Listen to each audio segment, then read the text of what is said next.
समंदर की लहरों पर तैरता भारत अब सिर्फ जहाजों की ताकत से नहीं बल्कि हाईटेक और स्वदेशी हथियारों से भी दुश्मनों को चेतावनी दे रहा है। और इसी दिशा में इंडियन नेवी ने एक और जबरदस्त छलांग मारी है।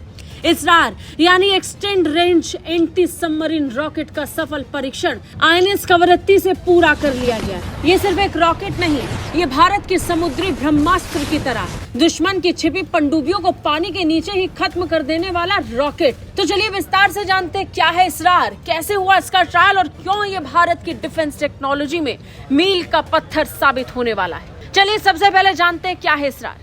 दरअसल इसरार यानी extended range anti submarine rocket एक ऐसा हथियार जिसे खास तौर पर पनडुब्बियों को नष्ट करने के लिए डिजाइन किया गया। ये रॉकेट इंडियन नेवी के जहाजों पर लगे इंडिजीनियस रॉकेट लॉन्चर से दागा जाता है। इसकी सबसे बड़ी खूबी है इसका ट्विन रॉकेट मोटर कॉन्फ़िगरेशन यानी 2 स्टेज में चलने वाला इंजन सिस्टम जो इसे दूर तक सटीकता से मार करने में सक्षम बनाता है।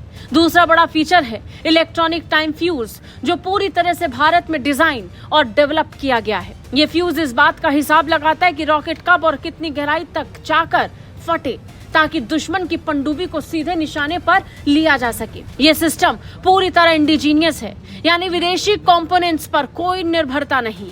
चलिए अब जानते हैं आईएनएस कवरत्ती से कैसे हुआ ये ट्रायल। दरअसल 23 जून से 7 जुलाई 2025 तक भारत की नौसेना के सबसे उन्नत anti submarine warfare corvette INS Kavaratti से इस रॉकेट का ट्रायल किया गया। कुल 17 इसरार रॉकेट अलग अलग रेंज और गहराई पर दागे गए।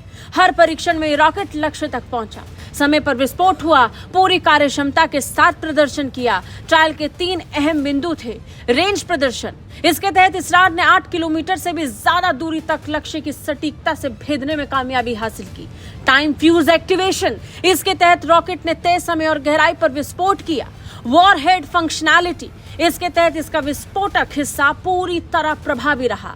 आईएनएस कवरत्ती जो मेक इन इंडिया का ही प्रतीक है, इसने हथियार की टेस्टिंग के लिए एक आदर्श प्लेटफॉर्म प्रदान किया। इसरार का विकास पूरी तरह भारत में हुआ। इसमें देश की टॉप डिफेंस संस्थाएं जैसे डीआरडीओ की armament research and development establishment Pune ने इसका डिजाइन तैयार किया। High energy material research lab Pune ने इसकी विस्फोटक प्रणाली बनाई। Naval science and technology laboratory Visakhapatnam ने इसके नेवल अनुकूलता पर काम किया। इसके निर्माण में भारत डायनेमिक्स लिमिटेड हैदराबाद और सोलार डिफेंस एरोस्पेस नागपुर जैसे निजी और सार्वजनिक साझेदार भी शामिल रहे।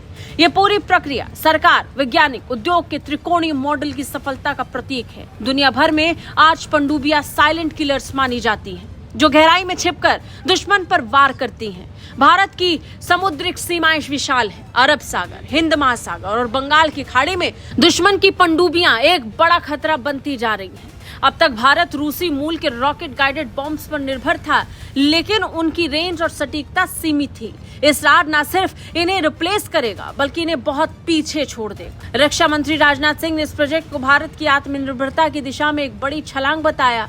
उन्होंने डीआरडीओ, इंडियन नेवी और इंडस्ट्री पार्टनर्स को बधाई देते हुए कहा कि इसरार की सफलता इस बात का प्रमाण है कि भारत अब रक्षा तकनीक में सिर्फ ग्राहक नहीं, निर्माता बन चुका है। डीआरडीओ के चेयरमैन डॉक्टर समीर वी कामत ने भी वैज्ञानिकों की प्रशंसा करते हुए इसे आत्मनिर्भर भारत की असली सफलता बताया। खैर, अब जब अगली बार कोई दुश्मन पनडुब्बी भारत की समुद्री सीमा में घुसने की कोशिश करे तो ये याद रखना जरूरी है कि समंदर की सतह से दागा जाने वाला एक स्वदेशी रॉकेट अब उसे गहराइयों में जाकर भी ढूंढ निकालेगा। इसरार सिर्फ एक रॉकेट नहीं, ये आत्मनिर्भर भारत के सैन्य आत्मविश्वास की उड़ान है। आईएनएस कवरत्ती से इसका सफल ट्रायल ये बताता है कि हम सिर्फ जमीन और आसमान में नहीं, समंदर में भी ताकतवर हो रहे हैं। आपका क्या कहना है इस रॉकेट सिस्टम के बारे में? क्या भारत को ऐसे और स्वदेशी हथियारों पर फोकस करना चाहिए? कमेंट करके जरूर बताइए। ब्यूरो रिपोर्ट, भारत तक।